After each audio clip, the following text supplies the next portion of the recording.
Alright, so yeah, good morning, and I have the Adidas Evo SL here, which I've now run about 500k in, and yeah, I thought it'd be time for another update on this one, as I think I'm about ready to sort of semi-retire this shoe, or just slowly phase it out, as it's been feeling a bit flat now, and I do think that it's been losing a tiny bit of performance, and I do have other shoes to test, so yeah, thought it'd be time for a final review on this one, and yeah, let's see how this has been doing for me.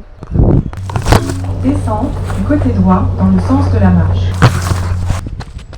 So yeah, I think I've said this in pretty much every single video on this shoe, but I think this is one of the best shoes you can buy right now, and certainly one of the best value shoes. I mean, this is only 150 euros, and you're getting the full Lightstrike Pro here, so the full race foam and no plate or rods or anything like that. And I think this is a shoe that really does deserve the title of a versatile shoe. I think you can really use this for pretty much everything in your training.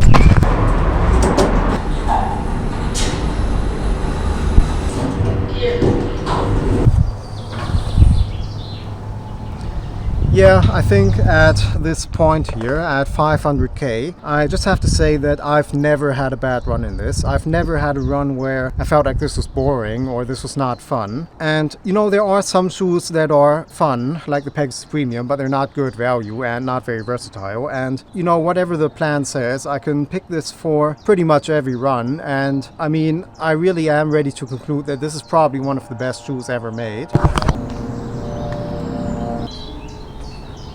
Information de retard, train RB vers Luxembourg via...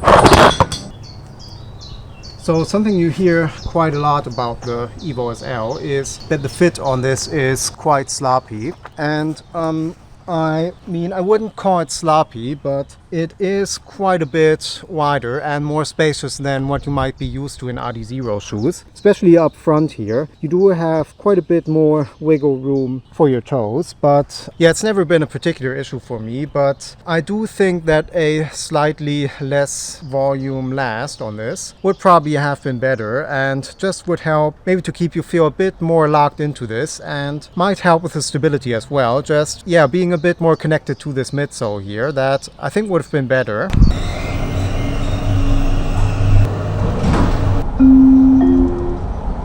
Nächsten Aufricht. Wolfer, eine Fahrtrichtung rechts herausklammern.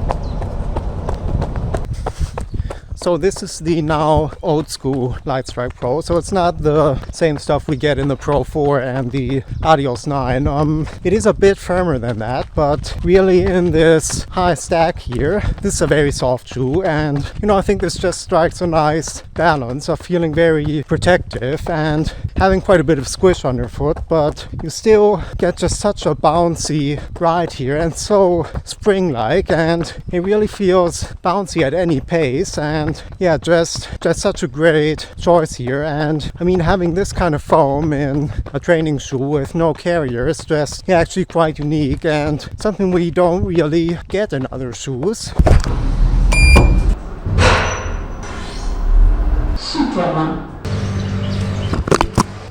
So let's just have a quick look at durability on this shoe, and this outsole, this Continental rubber, really hasn't degraded at all. I mean, we do have some slight abrasion here on the exposed foam, but I mean, this is not the first shoe with Continental rubber, and I think at this point we know that this stuff is almost indestructible. And yeah, I think the main point to make here with durability on the Evo SL is that before the actual outsole wears down or the shoe falls apart or anything like that, the foam is going to lose some performance, and yeah, you'll probably phase it out before it actually breaks down.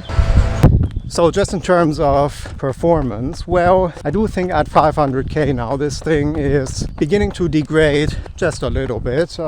It's just not quite feeling as responsive as it did when it was new. It's just the foam in this, the Lightstrike Pro, it has gotten a bit flat now and just doesn't pop you back as much as it used to. But I think the big rocker in this still helps to keep you tick over and helps to make this feel like a somewhat fast shoe, but it is, yeah, just gotten a bit flat now.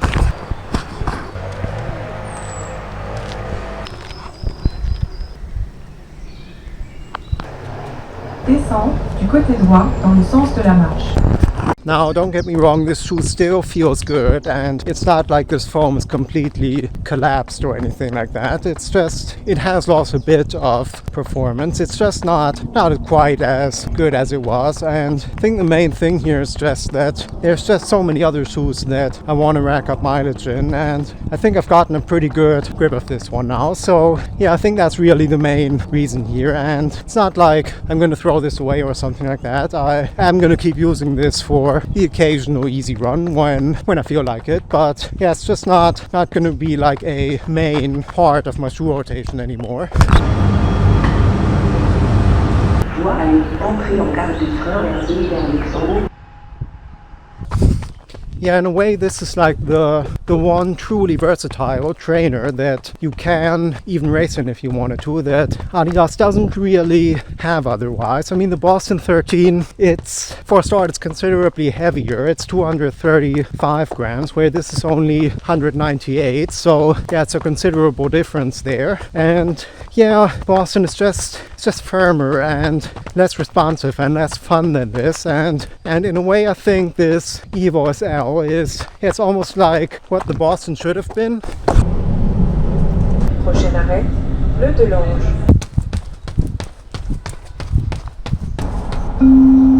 So, main point of criticism with this shoe, and why I think this may not necessarily work for everybody, is that it can be a bit unstable underfoot. And I mean, it's never caused me any issues, but you do feel like the big stack of very soft foam here, and also the very big rocker, it's just never flat, does kind of make it feel a bit wobbly sometimes. And I think really in this case, if this shoe is too unstable for you, then the Boston 13 really is a valid option here. Prochain arrêt, Tipar, Pécange. Yeah, it's just the range of this shoe that is so impressive, really. I mean, I've done, well, mostly easy and moderate runs in this, but I think you can do your speed sessions in this just fine, and you could even race in this shoe, though I have felt that, well, maybe compared to a carbon shoe, it does lack that very last bit of kind of snap forwards. Doesn't quite have that aggressiveness, but I really don't think that you're losing much here over a carbon shoe like the Pro 4. Prochain arrêt, Luxembourg. Terminus du train. Alright, so yeah, I think that's it here on the Adidas Evo SL, and after 500k, well, there's nothing really revolutionary or groundbreaking I can really add on this shoe. Just, yeah, see this video as a reminder that this is one of the best shoes you can buy right now, and one of the best value shoes you can buy right now, and also that Adidas really is capable of making a truly versatile and truly fun trainer. And yeah, I think that's about all I can say on this one, really, and hope you found this entertaining. And yeah, like and subscribe as always, and see you soon.